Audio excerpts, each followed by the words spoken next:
क्या तलाक के बाद भी पछतावा होता है? आजकल जो शादी में यकीन रखते हैं वो तलाक में भी रखते हैं, क्योंकि अब वो ज़माना नहीं रहा कि लोग शादी को 7 जन्मों को बंधन समझकर एडजस्ट करते रहें। अब बात न बने तो डिवोर्स होना आम है। लेकिन क्या डिवोर्स हो जाने के बाद दो लोग अपना अपना जीवन चैन से बिता पाते हैं? शायद हाँ, लेकिन कभी कभी ये भी होता है कि लोग अपने फैसले पर पछतावा करते हैं। हम ये नहीं कहते कि तलाक बुरी चीज़ है। अगर अलग होने के सिवा कोई रास्ता नहीं है तो बेशक डिवोर्स ले, लेकिन डिवोर्स जैसा बड़ा फैसला सोच समझ कर ही किया जाए तो ही अच्छा होता है। अपने पति को तलाक देने के 2 साल बाद एक महिला ने अपने पछतावे की जो कहानी सुनाई वो तैश में आकर फैसला लेने वालों के लिए एक सबक है। तलाक के बाद भी पछतावा होता है। वो तलाक जो एक बड़ी गलती साबित हुआ। मेरा नाम सुरभि है और मैं 32 साल की हूँ। मेरी शादी हुई थी और पति से अलग हुए मुझे 2 साल बीत चुके हैं।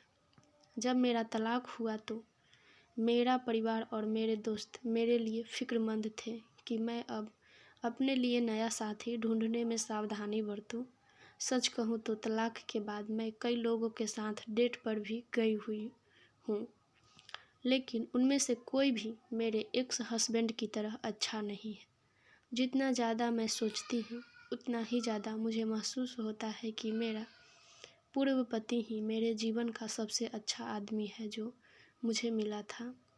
2 साल में हम एक दूसरे से कभी नहीं मिले।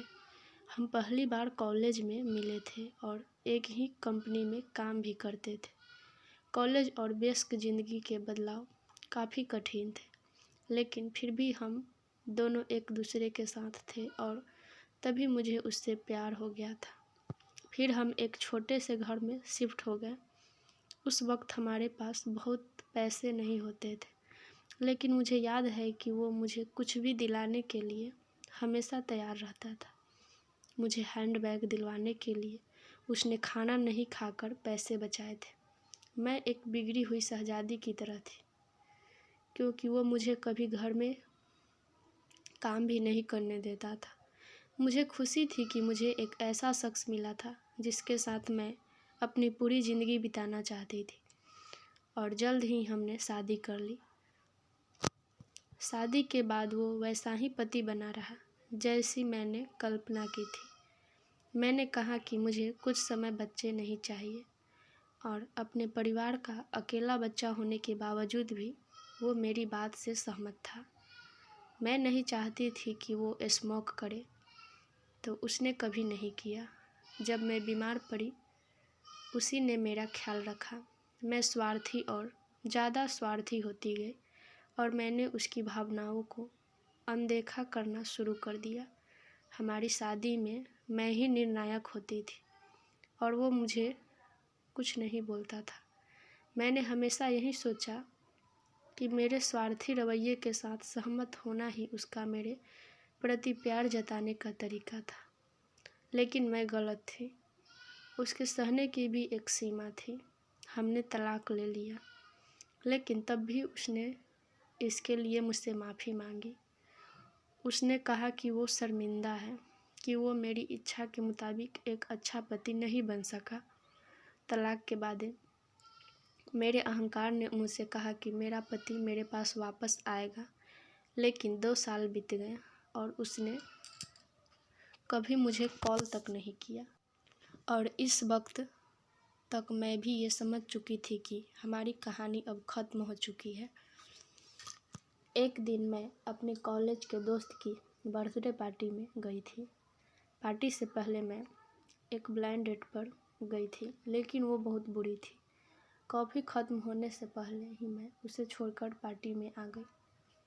उस पल मुझे अपने पति की याद आई कि वो कितना मृदुभाषी था, कितने प्यार से बोलता था। मुझे एहसास ही नहीं हुआ कि मेरे आंसू बह रहे थे कि तभी एक शख्स ने सामने की कुर्सी हटाकर मुझे टिश्यू पकड़ाया। जैसे ही मैंने ऊपर देखा मैं चौंक गई। वो मेरा पति था जो मेज के दूसरी तरफ बैठा हुआ था। एक दूसरे से अलग होने के 2 साल बाद उसे अपने सामने बैठकर देखकर मैं बस इतना चाहती थी कि उसके हाथ पकड़कर उससे एक दूसरे मौके के लिए पूछूं। जब मुझे लगा कि वो पार्टी में अकेला आया है तो मेरे दिल में उम्मीदें जगने लगी। क्या वो अब तक सिंगल है? क्या हमारे दोबारा मिलने के कोई चांस है? लेकिन तभी उसका फ़ोन बजा और उसने फ़ोन उठाया। उसने फ़ोन पर कहा, ठीक है, मैं 1 मिनट में तुमसे मिलता हूँ। वो मेरी तरफ देखकर मुस्कुराया और मुझसे कहा कि उसे जाना होगा। वो दरवाजे के बाहर गया, जहाँ एक खूबसूरत महिला उसका इंतज़ार कर रही थी और उन दोनों ने एक दूसरे को प्यार किया। उसे एक दूसरी महिला के साथ प्यार में देखकर मेरा दिल डूब गया। हम एक दूसरे से प्यार करते थे, लेकिन मैंने उसकी कद्र नहीं की और अब जब वो जा चुका है तो मैं उसे मिस करती हूँ। दोस्तों, आपको कहानी अच्छी लगे तो प्लीज़ लाइक और सब्सक्राइब करें।